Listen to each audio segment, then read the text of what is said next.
Hello, class, and welcome to week 2. I wanted to start this week with a quote from Mahatma Gandhi. If I have the belief that I can do it, I shall surely acquire the capacity to do it, even if I may not have it at the beginning.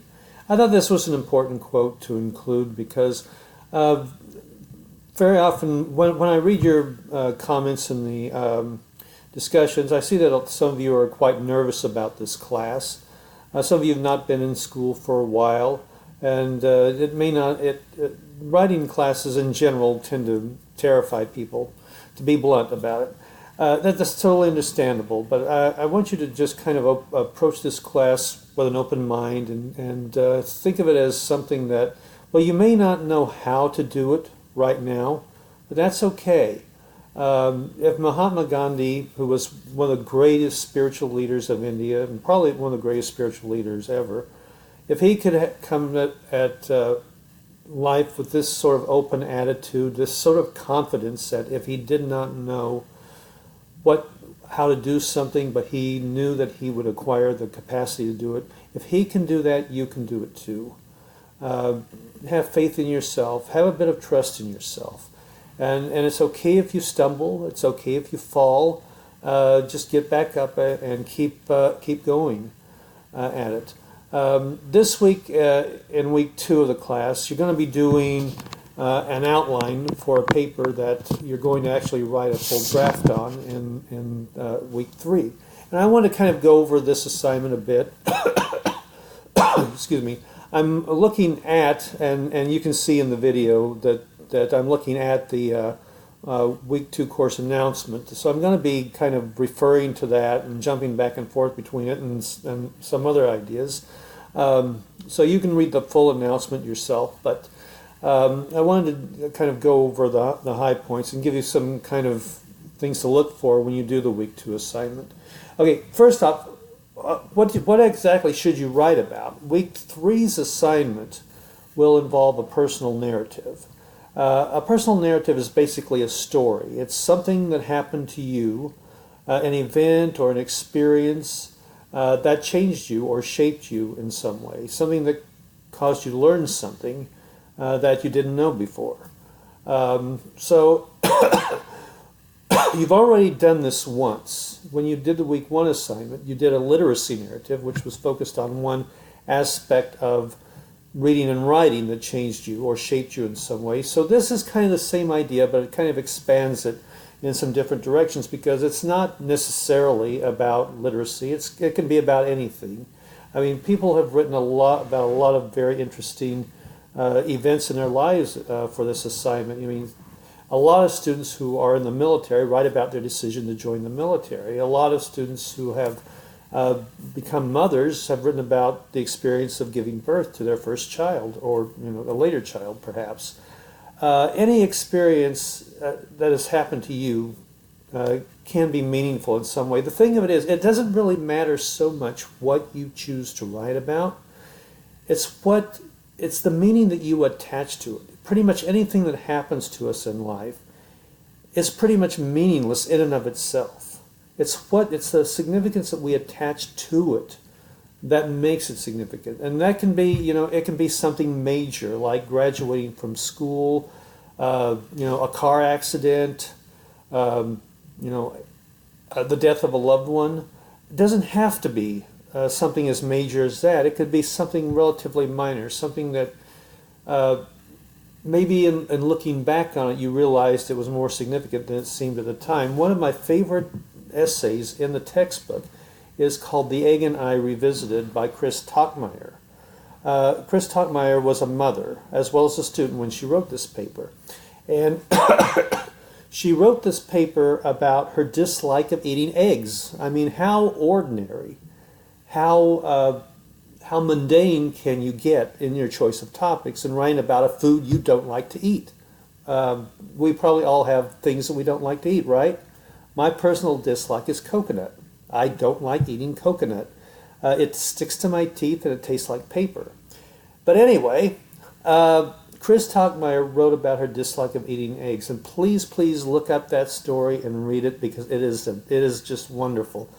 She describes how after becoming a mother, she decided to try to force herself to eat eggs because she didn't want her kids to grow up with the same dislike of eating eggs that she had. So she tried to eat eggs again, and it didn't work. It just came back up on her. But she looks on the significance of that story and what she decided to do about it afterwards in order to do penance, as she calls it in the story. She decides to, I'm going to go ahead and give you away the ending. She decides to raise chickens and sell the eggs. And in her own mind, in her own way of thinking, this is her way of compensating for the fact that she cannot eat eggs. But what did she learn from that story, from that event? She learned that she could kind of work around this dislike of eating eggs. She learned that she could approach it in a different way. And that's kind of what I want you to do in your narrative as well. I want you to think about a narrative isn't just a story. When we think of stories, we may think of things that we tell to our friends when we're hanging out with them. Oh, something funny happened to me on the way to work today, and then you tell it, and then you have a laugh, and then you forget about it and move on. This is a bit different than that because instead of just an amusing story or something that was kind of interesting, I want you to really think about why this event, whatever it is you choose to write about, was significant, why it mattered to you, what was different about it, how did it, this is going to sound a little weird, but how did it shake your world? How did it make you think of things in a different way? Another story that I've written, and I don't have a link to it, but I think you can find it online if you choose to look for it, is called An American Childhood by Annie Dillard. Annie Dillard is a very well-known author. And she wrote this story about when she was 7 years old. She had joined a group of friends outside, and it was snowing. And her friends had all picked up these snowballs and packed them and threw them at passing cars. Well, 7-year-old Annie decided to do the same thing. She picked up a snowball and threw it at a car. But what happened next was totally unexpected for her. The driver of the car stopped the car, jumped out, leaving his door open, and chased her. He went after her, so she had to run and try to get away from this guy, and eventually she did. She managed to lose him somehow. What did she learn from this experience? It wasn't what you might think. You might think that she was thinking, oh, well, I'm never going to throw another snowball at anybody ever again. But that wasn't what she learned. What she learned was that in that moment where she was running possibly for her life, or just, possibly from this irate guy who was going to probably catch up to her and just yell at her, she felt more alive in that moment than she had ever felt before, and probably hadn't felt quite the same way ever since.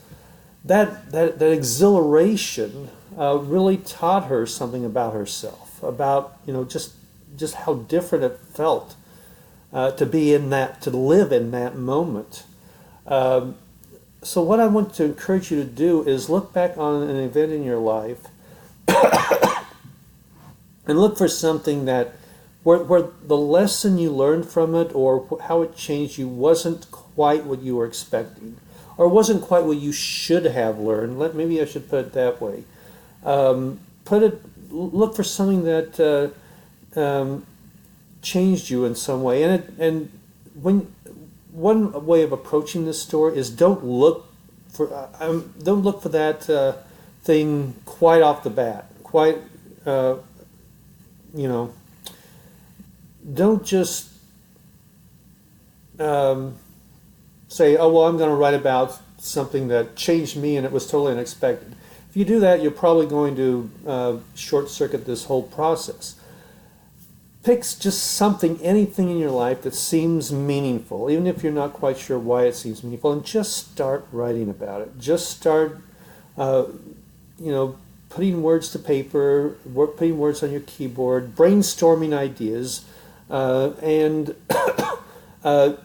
just write the paper. And what is very interesting about this process is sometimes that unexpected lesson, that unexpected meaning, just comes out as we're engaged in the process of writing it. So I hope that you have that experience where you really can be surprised by your own writing. Excuse me, I've been copying a lot because the weather has changed where I'm living, and when weather changes, my sinuses tend to do weird things. So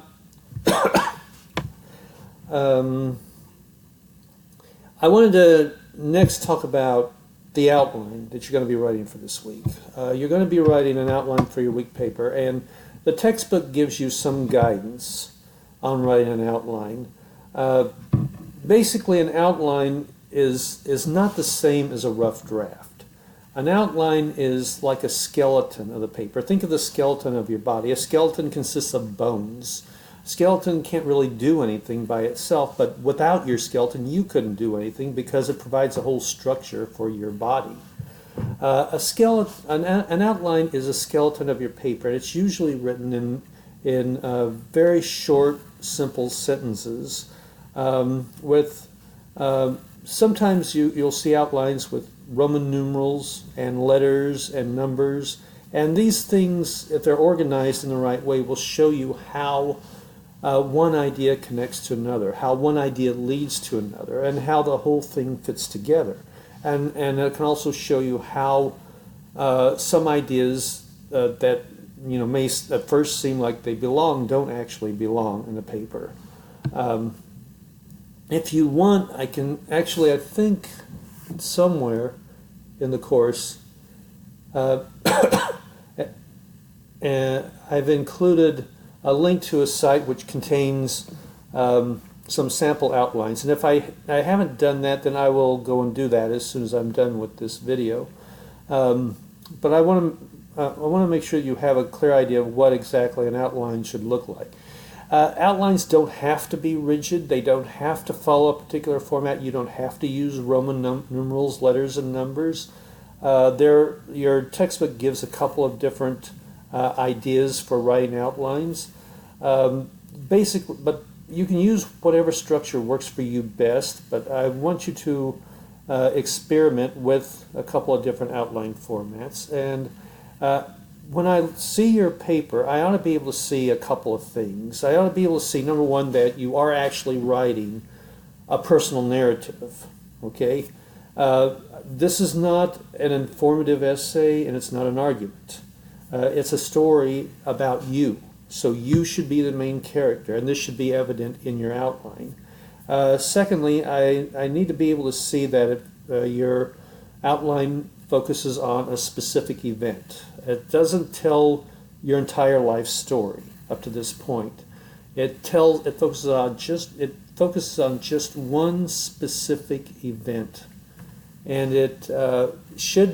your outline should have space in it where you can show the details, show the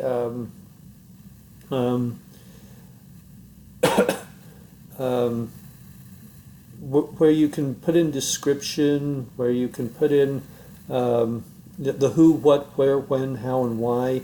Those questions, that are so valuable to any given story. I should be able to see that you've got a good sense that your paper is focusing on one specific thing and that you can bring that thing to life in detail. You'll be actually using the details and all of that in your week 3 assignment in the narrative itself. But for the outline, I want to be able to see that you are focusing on one specific event, and that's something that you can develop in details. So that's basically the main things about it. Please read the rest of the week 2 course announcement, because it goes on some details about grades and feedback. Grades and feedback are so important in the class, but I want to make sure that you understand that where they're actually coming from and how I do actually grade your papers.